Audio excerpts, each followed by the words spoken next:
Bonjour Mina. Donc Mina Gorial de chez Twinworks. Ravie de t'avoir aujourd'hui pour cet échange. Donc tout simplement pour commencer, je vais te demander de te présenter. Bien sûr. Je suis Mila Gabriel.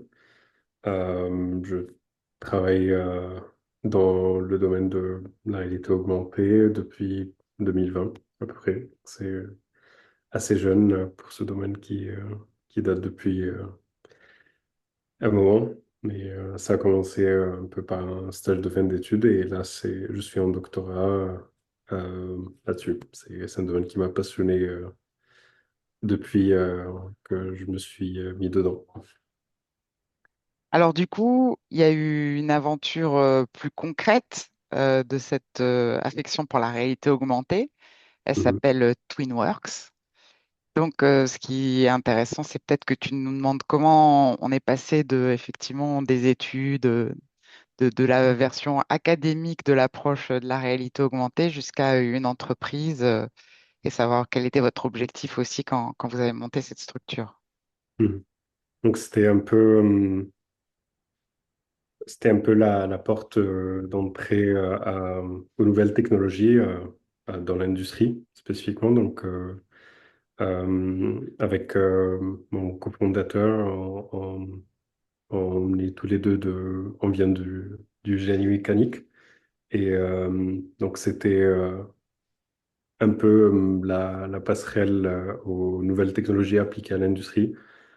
Et c'est enfin, passerelle en tant que passion, parce que c'est un peu le domaine qui nous a attiré le plus. On voyait le potentiel, surtout appliqué à nos cas d'usage un peu de tous les jours. Et donc effectivement, dans le stage de fin d'études, je manipulais un peu des logiciels pour créer des procédures et des scénarios en réalité augmentée pour l'assistance, pendant mon stage, je faisais un démonstrateur pour des étudiants pour explorer un peu les technologies de l'industrie 4.0. Donc, c'était un peu la porte d'entrée. Et c'était pendant le Covid et il y avait, on était tous confinés. Et on était dans notre résidence étudiante. Et le cofondateur de Twinworks est un ami aussi. On passait du temps ensemble de temps en temps. Il habitait à proximité. Et, et du coup, il voyait que je travaillais sur le stage à distance et voyait ce que je faisais. Et ça l'a attiré aussi dans le domaine. Et on voyait qu'il y avait beaucoup de choses à améliorer, surtout d'un point de vue d'ingénieur, parce qu'on manipulait quand même des outils qui sont faits par des informaticiens et aussi des ingénieurs, mais on voyait de la marge d'amélioration. Et c'est un peu ce domaine qui nous a attirés, ou plutôt cette raison qui nous a attirés vers ce domaine. Et ça a attisé un peu notre passion pour l'industrie du futur. Et du coup, qu'est-ce que cette solution a fait très concrètement pour l'industrie, La solution Twinworks? de Twinworks. Alors, on voyait le problème de transformation digitale. En termes de documentation, on a vu que c'est une vraie problématique de digitaliser les documents qu'on a déjà, donc les documents legacy. Et, euh, et on a vite vu que c'était le plus grand point bloquant pour les industriels actuels, qui ont déjà des produits existants et des procédures qui sont déjà euh, écrites ou réalisées, que ce soit en papier ou en PDF. Donc c'était un point bloquant de les rendre digitales. Et c'est sur cette problématique qu'on s'est penché depuis 2020. Et on, on a voulu la résoudre. Et nous voici avec Stepworks, la première solution qui fait cette transition automatiquement des documents legacy en procédure digitalisée, consultable en réalité augmentée et en maquette 3D sur le web. D'accord. Et vous utilisez quel genre de technologie pour créer cette solution? Donc, on s'est penché vers le NLP, donc l'intelligence artificielle pour le traitement de langage, pour pouvoir interpréter le texte dans les documents qui existent. Mais aussi, on s'est penché sur des aspects d'interprétation du modèle 3D pour faire notamment le lien avec le texte. Donc, ça s'est concrétisé en 2023 avec la, l'immatriculation de TwinWorks. Donc, on est immatriculé pour pouvoir déposer un brevet sur ce processus, finalement. Et, euh, et voilà. Donc, on continue dans ce domaine de, de rendre comment dire, l'interaction avec les produits la plus naturelle possible, en la décrivant de la manière la plus naturelle possible, pour pouvoir finalement apporter vraiment de l'assistance aux opérateurs et aux personnes qui vont utiliser notre solution. D'accord. Donc là, depuis 2 ans, vous travaillez plus avec des prospects, j'imagine, des clients, des industriels.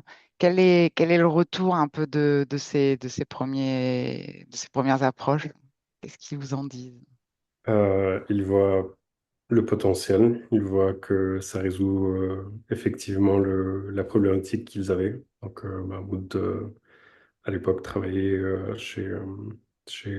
dans l'industrie automobile, et se penchait notamment sur la problématique de digitalisation. Et donc, il voit effectivement le grand potentiel que ça a pour la formation, pour la capitalisation aussi. Donc, on utilise les mêmes principes pour faciliter la capitalisation. Donc, on n'a plus besoin de rédiger beaucoup de choses pour essayer ou d'apprendre des logiciels difficiles pour pouvoir capitaliser notre savoir-faire technique finalement. Donc, il voit le grand potentiel. Depuis 2023, on avait fait, euh, on a été accueillis dans un salon euh, de la riche industrielle, donc XR Days. Ils nous ont proposé une place. Euh, donc, c'était le Startup Corner. C'était la première fois qu'ils le font. Ils nous ont accueillis dedans. Et c'était notre première, comment dire, notre premier échange avec les industriels, avec un prototype très basique qu'on avait, donc qu'on a développé et amélioré d'ici jusqu'en jusqu'en janvier, ce janvier. Et là, on travaille sur la deuxième version après les derniers retours des bêta-testeurs. Et on va lancer cette nouvelle version en avril. D'accord. Bon, fin Bientôt, avril, là. plutôt. Fin avril plutôt. Dans un mois, donc. Ah, Et, et du coup, alors peut-être qu'il y a des industriels un peu novices qui vont regarder cette interview. Est-ce que tu pourrais juste expliquer un cas d'usage typique, vraiment très concret, comment ça se passe, qu'est-ce qu'ils doivent faire, qu'est-ce qu'ils vont obtenir à travers TwinWorks, en te fondant peut-être sur un exemple précis, quel qu'il soit. d'accord. On suppose qu'une entreprise fabrique, on peut donner un exemple de petit appareil électroménager. On peut dire une machine à café. OK? C'est Très l'exemple qu'on simple. utilise. Non. Donc, un constructeur qui fabrique des machines à café aurait des procédures en interne pour fabriquer la machine et aurait des procédures en externe, donc qui seront les notices. Donc nous, on se centre sur le produit et, sur la définition du produit au sens physique. Donc on parle d'un jumeau numérique d'interaction ou un jumeau numérique d'instruction. Et c'est autour de ce jumeau numérique qu'on va capitaliser son utilisation et son comportement. Donc, si on doit appuyer sur un bouton, si on doit ouvrir un levier, si on doit manipuler, c'est ce type d'interaction qu'on va venir capitaliser dans le jumeau numérique de la machine. Et ensuite, on pourrait, si on a déjà des procédures, on pourrait la mettre dans Stepworks et en quelques secondes, on pourrait obtenir les procédures digitalisées, donc avec les pièces surlignées, avec les mouvements qui ont été prédéfinis et pouvoir les partager, obtenir aussi comment dire, un rapport pour le suivi qualité, par exemple, donc pour les procédures en interne. Et pour les procédures en externe, on pourrait partager des liens, des procédures qui sont finies. Donc les procédures pourraient être en plusieurs langues et les viewers pourraient y accéder, donner leur avis et on pourrait savoir euh, les étapes qui ont pris le plus de temps, par exemple, D'accord. et pouvoir améliorer ce processus qui devrait être assez dynamique avec l'utilisateur final. Donc, le but, c'est d'offrir une plateforme qui va vraiment capitaliser et transmettre le savoir technique autour d'un produit. D'accord, très clair. Et alors j'imagine que vous utilisez des modèles 3D à Mhm. un moment. Est-ce que c'est un défi particulier? Les modèles sont encore assez hétérogènes. Est-ce que vous avez une solution pour cette partie? Sûrement, les modèles euh, vont toujours dépendre du logiciel de CAO qui les a conçus, que ce soit des logiciels CAO de l'industrie ou les petites startups et les petites structures qui travaillent parfois avec des logiciels de modélisation 3D. Donc pas Mhm. de conception, mais euh, typique comment dire, euh, du design un peu, de sculpture et pas vraiment d'ingénierie euh, directe. Mais on essaye d'unifier au max. Donc on a plusieurs types de modèles qui sont toujours issus des différents logiciels. Et donc c'est notre protocole d'essai. On unifie tous ces modèles sur la même base et sur la même structure et on peut la manipuler à partir de là sans retoucher le modèle. Donc on laisse le modèle 3D tel qu'il est et euh, en- quand il est comment dire, chargé sur le logiciel, euh, ils sont tous uniformes, on peut dire, en termes de... Ok, très bien. Oui, c'est vrai que ça fait partie des défis aujourd'hui de gérer tous ces modèles 3D hétérogènes fournis par différents outils. Mais si vous avez une plateforme qui unifie ça doit simplifier la vie du client, je suppose. Il y a toujours Et du coup, pardon. Il y aurait toujours des imprévus, mais dès qu'il y a quelque chose qui est imprévu, on le prend en compte directement et on le rajoute à la structure unifiée. D'accord. Et du coup, une fois que le client a cet outil, TwinWorks, est-ce qu'il a la possibilité de lui-même créer ses propres scénarios, est-ce qu'il est autonome sur la création des procédures? Effectivement, donc avec Stepworks, on essaye au max de réduire l'interaction. Donc on était un peu comment dire, vu qu'on vient du génie mécanique, on était un peu traumatisé par les logiciels métiers, avec les centaines de boutons, les centaines de fonctions à comprendre. Alors, Dans ce cas-là, dans ce cadre-là, c'est un peu plus simple. Mais on peut très vite créer beaucoup de fonctionnalités qui vont entraîner également la création de beaucoup de boutons et de fonctionnalités. Donc, dès le début, on minimise ces, ces interfaces compliquées. C'est notre but de rendre la tâche très simple. Et effectivement, un utilisateur pourrait tout simplement télécharger son modèle 3D, euh, télécharger sa documentation et en quelques clics, il va commander euh, euh, la création d'une procédure et ça va être créé automatiquement ou même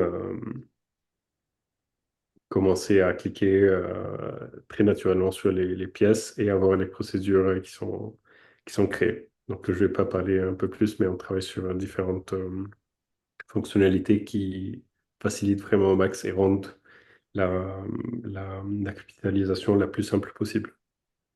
Donc, tout va sortir en avril. On va vous laisser découvrir. Très bien. Ouais, il y a juste un mois à attendre, donc ça va. Et du coup, aujourd'hui, euh, en plus, à un mois du lancement, c'est quoi vos principaux défis chez TwinWorks? Euh, les principaux défis, c'est forcément les imprévus. Donc, on a un planning de production de la nouvelle version. Et c'est, même si tout est parfait pendant la création, pendant le développement, il y aurait toujours un modèle 3D ou quelque chose de très spécifique qui peut ne pas aller. Donc, pour l'instant, c'est les imprévus. Et il y a toujours des imprévus pendant le test. Donc, c'est pour ça qu'en ce moment, on a lancé un programme d'early adopter pour, pour essayer le produit avec toutes ses fonctionnalités et mesurer vraiment la valeur ajoutée qu'ils ont dans les différents domaines des early adopteurs et voir comment on pourrait améliorer Stepworks d'une manière globale et, euh, et leur apporter le maximum de valeur. Donc, les défis sont surtout les imprévus. Donc, on essaye de les minimiser en l'utilisant au max dans les différents domaines. Donc, c'est aussi un appel à trouver de nouveaux early adopters. Vous serez en termes de recrutement de nouveaux clients. Bon, bah alors, très bien. Il faut aussi que ces interviews servent à quelque chose. Donc, voilà, on fait appel à toutes les industriels qui seraient tentés de, d'expérimenter cette nouvelle plateforme TwinWorks qui a quand même déjà 2 ans, hein, pratiquement. Et alors, donc, pour conclure, j'imagine qu'on ne peut pas encore donner beaucoup de détails sur ce qui va être dévoilé fin avril, mais c'est quoi les grandes étapes là, à venir au-delà de cette nouvelle version? C'est principalement encore plus de facilité d'utilisation et encore plus de flexibilité euh, de la documentation, parce que, par exemple, pas tout le monde a un modèle 3D à disposition, pas tout le monde a une documentation à disposition. Donc, si on crée un nouveau produit, euh, c'est, euh, on n'aurait pas la documentation. Donc, on fournit les outils pour les créer très facilement, beaucoup plus facilement qu'avec les outils qui existent. Euh, et le suivi. Donc, surtout le suivi des procédures.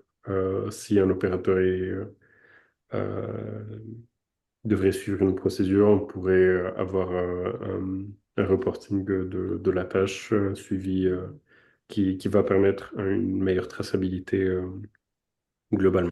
Donc, on saurait qui a fait quelle tâche, à quel moment, qu'est-ce qui allait, qu'est-ce qui n'allait pas. Euh, Donc, c'est principalement, on a passé l'étape de résolution de problèmes à une étape plus de, de rendre la solution une plateforme qui va vraiment toucher les procédures de A à Z. Voilà. D'accord, très clair, très clair. Ouais, c'est un beau projet en tout cas, félicitations.